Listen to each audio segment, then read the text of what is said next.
Welcome back to the channel. Today we're back out on the Porsche 924 and today is TLC day. It is all about service items, so we're going to be doing a full top to bottom service on the car, plus a few other bits that I think are well worth doing when you are doing this type of job, just to make sure that everything runs perfectly once it all goes back together. So let's start with a fan belt. That's again Bosch. I tried to keep everything Bosch. It seems to be sort of the best quality for these types of cars, certainly of this era. So Bosch fan belt, Bosch oil filter, so half decent as they say, Bosch spark plugs, a fuel filter, an air filter, and then finally I go for Mobil Super 2010 to 40 semi-synthetic. There will be no doubt views on what oils to use.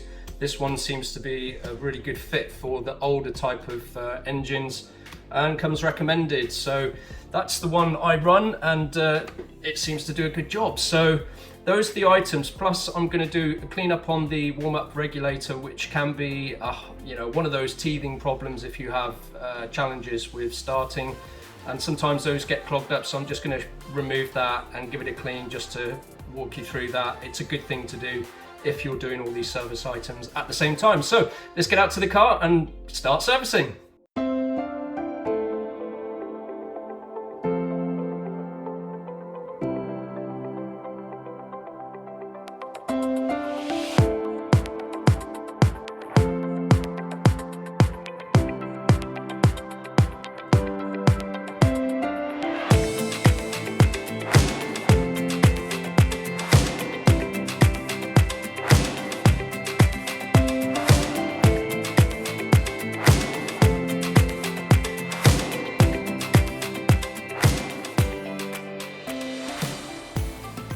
Okay, so we got the bonnet up and here's the engine.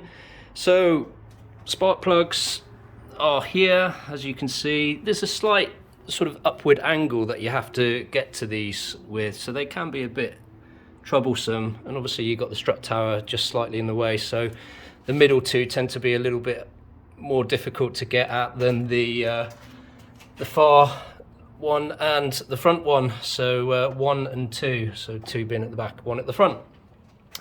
Oil filler, then round to the side here we have the fuel filter, which obviously feeds the line before it goes to the fuel distributor.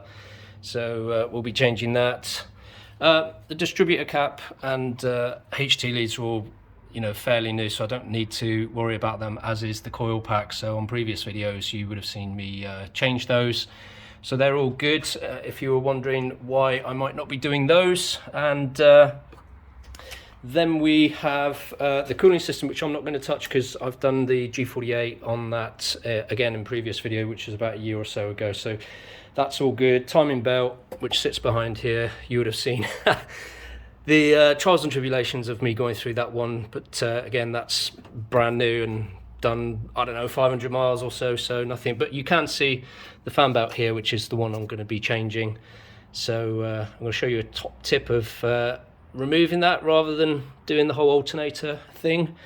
And then underneath, which I need to jack the car up just to then remove the oil filter, which sits down on this side of the engine, just tucked in at the back there. So it's easy to get to, nothing's too painful on this car to work on. But we do have to lift the car up a slight bit, just with the jack, because mine is slightly lower at the front with the coilovers, which I don't know if you'll be able to see. There they are.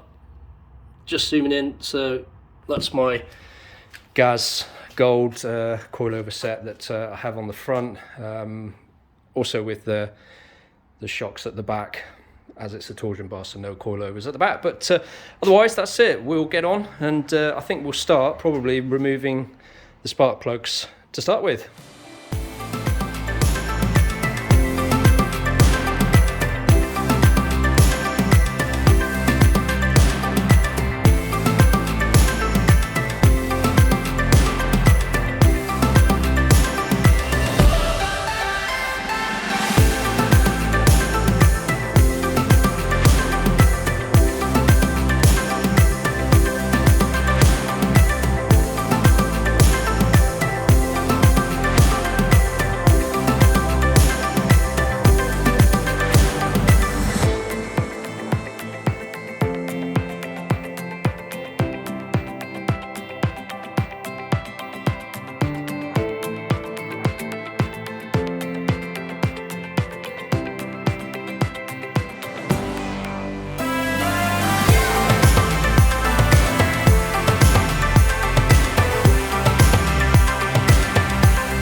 Right, so I'm on the last spark plug, which is number 4, tucked away somewhere down there.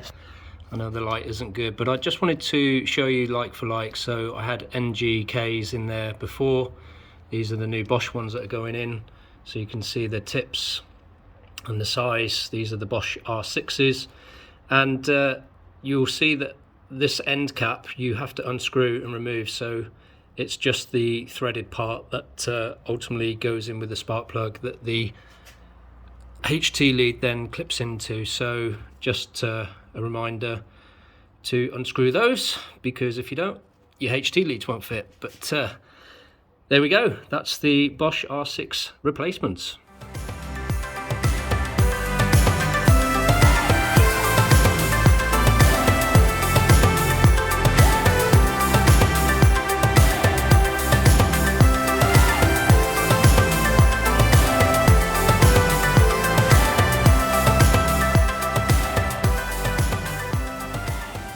Right, okay, so we have completed the spark plugs. That was a pretty straightforward job. You've just seen me change the air filter. That is a 3-second job.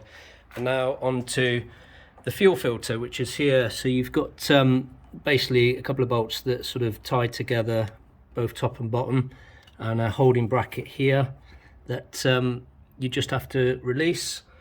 Should come apart nice and easy. I did this one a few years ago, so it should be pretty straightforward. But before I start that, what I'm going to do, just move under the car, and you can see that I've jacked it up on the stand here, just on the cross rail, and underneath you now get access to the oil sump plug just here, which I will remove, and the oil filter, which is just to the side. So I will undo the plug, remove the filter, the filter, and we'll get those done first and let that drain while I move on to the fuel filter.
Okay, so we have the nice smell of fuel, and that's the new fuel filter on.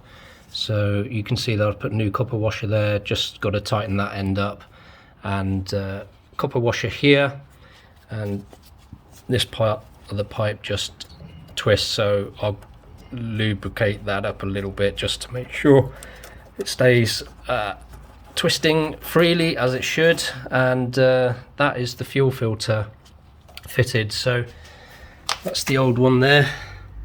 Fuel doesn't look too good, does it? But probably need to give it a good run, add a new bunch of fuel into the system as well. You'll know that I have new fuel pump and all the piping at the back of the car, because that's something I've done in the past year or two. So this one needed doing, which is good. So once we've finished that, we'll move on to doing the fan belt, and then that's it. That's the work done.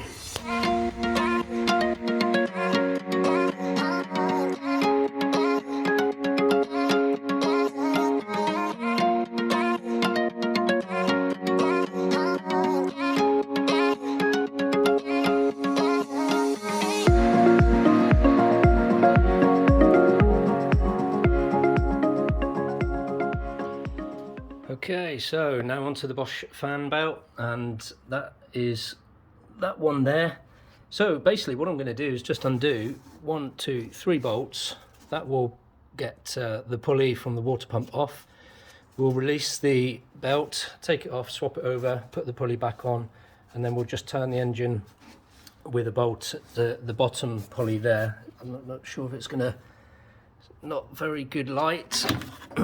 So just there, that bottom pulley, just the crank pulley, and we'll just turn that with the torque wrench, and that will pull the belt back onto both pulleys at the right tightness, already set on the alternator. So it means you don't have to get underneath and mess around with the alternator. And as you can see, there's a cover at the bottom that you'd have to remove. It just becomes a bit painful, so this is a quick and easy way to do it. So let's get on and change the fan belt.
Right, so we've done oil change, we've done spark plug change, we've done fuel filter change, we've done oil filter change, we've done air filter change, and we've just done the fan belt as well, which you would have seen me wind on.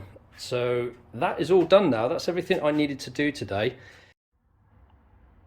So on the last MOT, this side, so the right front side, had basically an amber warning to say that it had a slight play in the wheel bearing. Now, with the old ones, 924s, 911s, it might be across the old range back in the sort of 70s, 80s, there are adjustable wheel bearings. So you had to set, once you put the wheel bearing in, you had to set the pressure to make sure that the wheel stayed level and didn't rock, which this one does. If you can hear that, you grab it at the bottom and the top, you can feel slight play. So what I need to do is pop this cap off, undo the Allen holding nut, and then just tighten the nut slightly against the washer, which should get rid of this play in the wheel, and then tighten it all back up, and job's a good one. So let's see if I can fix this front wheel bearing wobble, which should be all ready then for the next MOT.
Okay, so you would have seen me just undo this locking nut.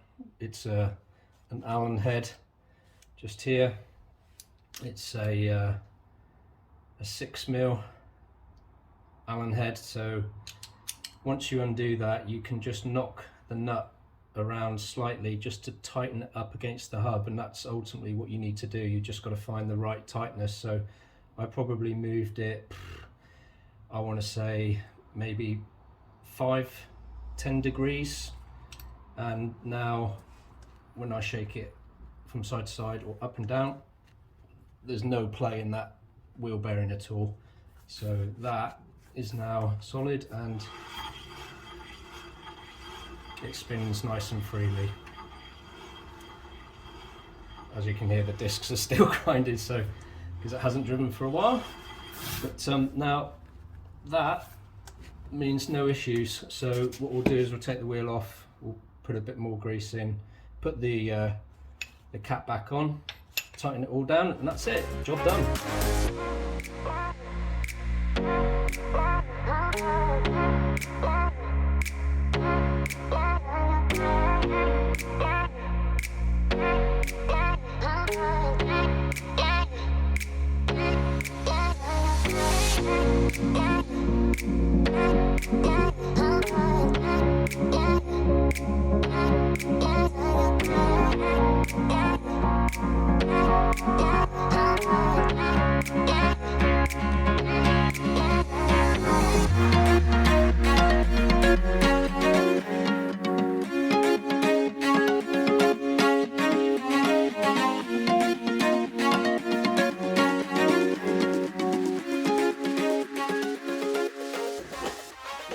Okay, so as promised, this is the warm-up regulator. So my one is on the car, but this is the job that I did just to make it a bit easier with my spare one to show you.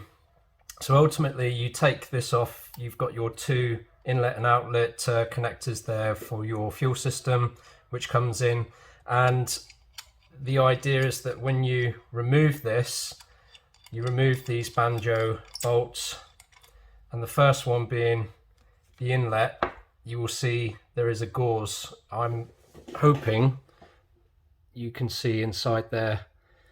That gauze there obviously protects the inner part of this with bits of contaminants that might find its way through the fuel to this system, so it gets caught up in the gauze. But the other issue is that things getting caught up on that gauze also causes a problem with flow and pressure. So this is what can have an effect on cold start, hot starts, general performance if that gauze becomes blocked with debris. So the idea is make sure that when you remove this, that the first thing you do is clean that gauze out. And some people remove those gauzes, you know, take it away, but the idea really is for it to protect your fuel system and protect the unit. As you can see with the other one, when I remove that, it's got a slightly different setup. So that's the outlet. So inlet there with the gauze. Brake cleaner, I don't know, small brush, that sort of thing. Just get in there as much as you can, give it a clean. Then what you need to do is take these 4 bolts out, or 4 screws I should say, and I highly recommend that you use a very, very good screwdriver or a ratchet screwdriver, and one that is very much the same size depth wise and full length, because if you round these out, they are a nightmare to remove. As you can see, one of them here has had a bit of a problem in past life, but I haven't tightened these down, just so you can get a feel for what I mean. So let's just get these ones out.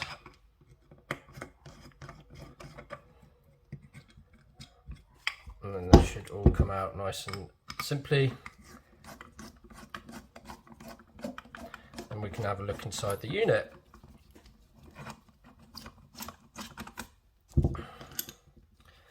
There we go. So as you can see, you've got the 4 screws holding that unit. Here is your spring, which fluctuates the pressure based on this strip here, which is the bimetallic strip. Just take that hat off, and you can see it's got a little pin there, which sits right up inside. If I can show you that there.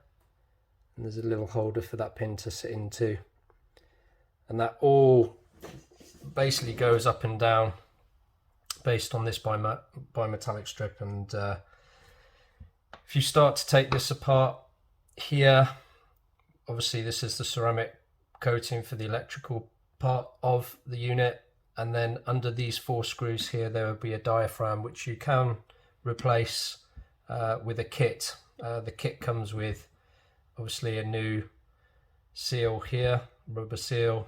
I believe the kit also comes with a diaphragm and a few other bits. So this one inside actually is pretty clean. It looks good.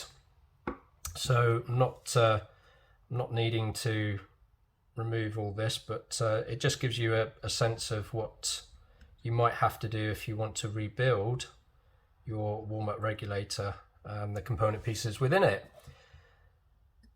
So the main thing though is that once you've put everything back together, is that those gauzes there are super clean, because that is generally the pain point, that one there, and the diaphragm underneath those 4 screws and holding plate below. So that's inside of the warm-up regulator. I recommend it's a job that you do at least once a year or so.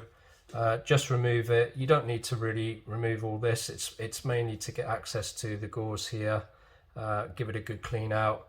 But if you do want to just check inside, you can get a feel for what's going on inside one of these and see how it operates.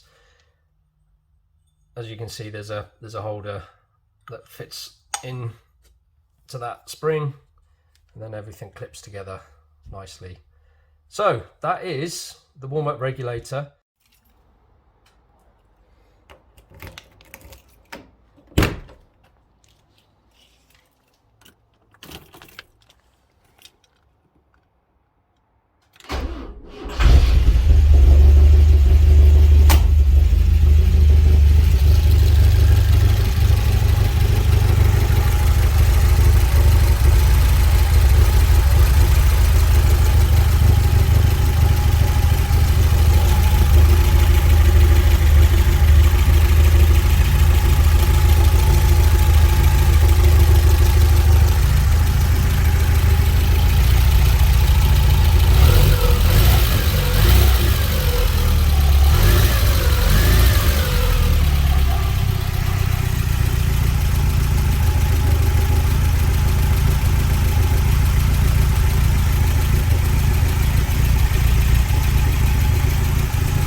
so some TLC done for the 924. The filters were done, bit of oil, spark plugs done, fuel filters done, and all the fuel is flowing nicely, as you can see when I started the engine. I did the warm-up regulator off camera, just really, I wanted to get it out and done quick. There was a little bit of debris inside the gauze there, but as I showed you with my spare one, where you need to clean just to make sure that everything is running as it should do. Also, that side job that I did while the car was jacked up, which is the front wheel bearing. Really cool thing about those is that you can just tighten them up. So if you think the wheel bearing is actually breaking or, you know, failing, then it actually isn't. And you can do that quick little tighten up and everything is back to normal. So really happy with that.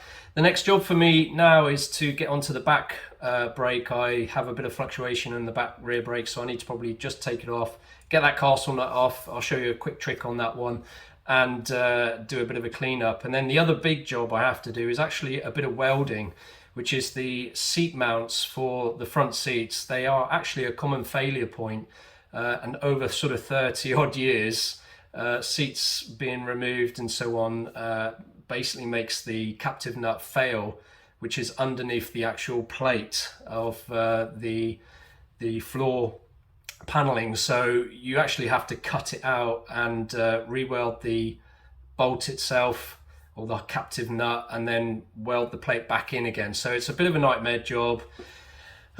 Just all these things with old classic cars, hey, fun and frustration all together. So anyway, hope you liked it, and if you do like the videos, please subscribe, please like, and follow me on Instagram, and another podcast will be along very soon as well. So thanks for all the support. Next videos will be along very soon.